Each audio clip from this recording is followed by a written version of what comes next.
Bonjour, nous abordons maintenant dans l'étude de l'Épître de Paul aux Galates les versets 10 à 22 du chapitre 3. Paul, dans cette section, continue à enseigner les Galates, et nous par leur intermédiaire, sur ce qui est nécessaire au salut. Ce salut s'obtient par la foi et par la foi seule. L'observance de la loi ne peut amener le fidèle qu'à reconnaître son incapacité à l'accomplir. Il tombe sous le coup de ce que précisément cette loi déclare en Deutéronome 27, verset 26, et cité par Paul au verset 10. « Maudit soit celui qui ne met pas continuellement en pratique tout ce qui est dans le livre de la loi. » Par contre, il y a une possibilité de salut à condition de placer sa foi en Dieu, comme Abraham a su le faire en son temps. L'exemple d'Abraham est très instructif et souligne bien l'engagement total du croyant. Nous savons assez peu de choses sur lui, mais suffisamment pour comprendre ce que c'est que la foi. Tout d'abord, Abraham quitte son pays et sa patrie et sa famille suite à un ordre qu'il reçoit de Dieu. Il faut mesurer ce que cela représente. Aujourd'hui, bien des gens quittent leur lieu de naissance, leur famille, et vivent tranquillement ailleurs, bénéficiant des assurances sociales, de la retraite en son temps et ayant souvent un billet en poche pour le retour. Pour Abraham, à l'époque, quitter son pays et sa famille, c'était partir sans espoir de retour et sans possibilité de retour. Mais Abraham fait confiance à celui qui l'appelle et il part. Par la suite, Dieu confirme cet appel et dit à Abraham qu'il deviendra l'ancêtre de gens nombreux, en lui changeant même son nom d'Abram, père éminent, en Abraham, père d'une multitude. Mais à l'époque, Abraham n'a pas un seul enfant et sa femme est stérile. Pardon, on a envie de dire, les belles promesses rendent les fous joyeux.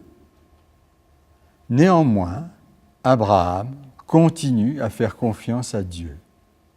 Finalement, quand à l'âge de 100 ans, il a dans les bras l'enfant que Dieu lui avait promis, Dieu lui demande, quelques années plus tard, d'aller l'offrir en sacrifice. Et Abraham continue à croire en Dieu, à croire à sa promesse. Autrement dit, sa foi ne doit strictement rien à des indices, à des miettes de morceaux de petites parcelles d'un brin d'évidence. Non, au contraire, tout, absolument tout, devrait le dissuader de croire. Et pourtant, il continue à croire.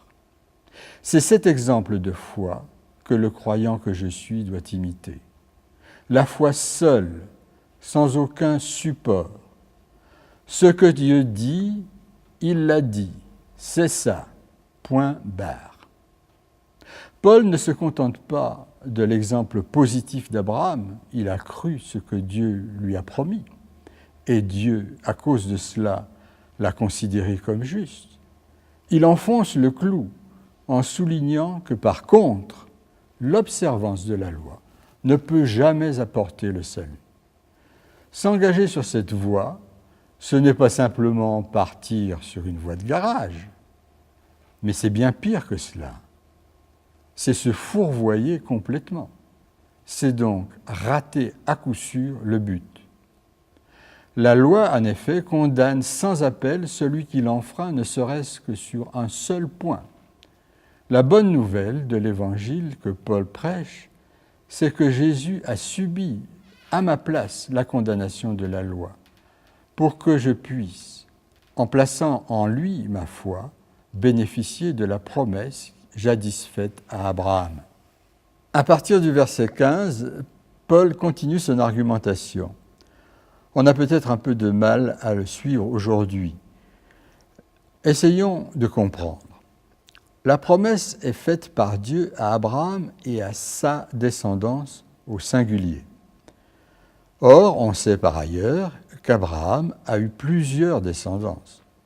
Non seulement celle de la promesse, qui passe par l'enfant qu'il a eu de sa femme Sarah, Isaac, mais aussi celle qu'il a eue auparavant par Ismaël, l'enfant qu'il a eu d'Agar, la servante de Sarah, et sur laquelle Paul reviendra plus tard au chapitre 4. Il a aussi eu des enfants par une autre femme, Kétoura, mentionnée en Genèse 25, verset 1. Mais, insiste Paul, la promesse concerne une descendance, celle qui passe par Isaac, pour aboutir à Christ, en qui elle trouve son plein accomplissement. Or, cette promesse de salut intervient, souligne-t-il, 430 ans avant la promulgation de la loi. De plus, insiste-t-il, il s'agit d'une promesse qui ne dépend pas de celui à qui elle est faite, du bénéficiaire, s'il accomplit ou n'accomplit pas quelque chose. Elle dépend de celui qui l'a faite. Les dispositions de la loi, par contre, scellent une alliance qui, elle, dépend de ce que fait ou ne fait pas chacune des parties. La loi offre le salut à celui qui met en pratique ses dispositions.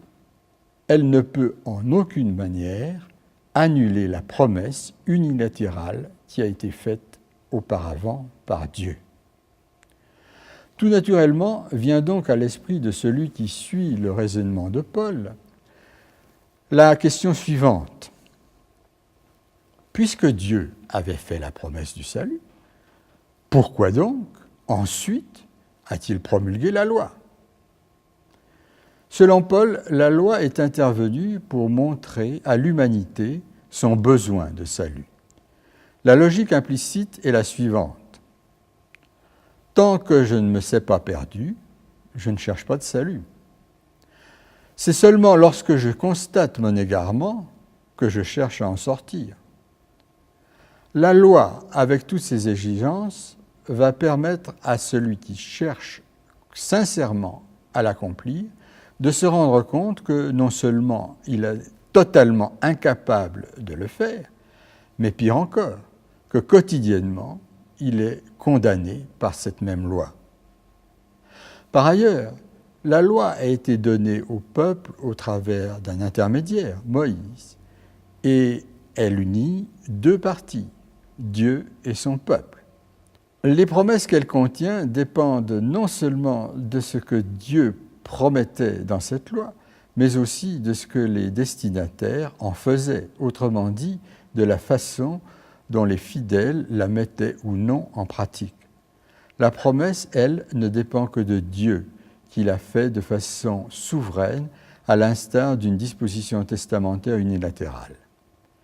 Comme ce que promet la loi dépend de la manière dont le fidèle s'y soumet ou non, force est de constater que par ce moyen, personne ne peut bénéficier des promesses qu'elle contient, mais comme le souligne le verset 22, le monde entier est soumis à la puissance du péché.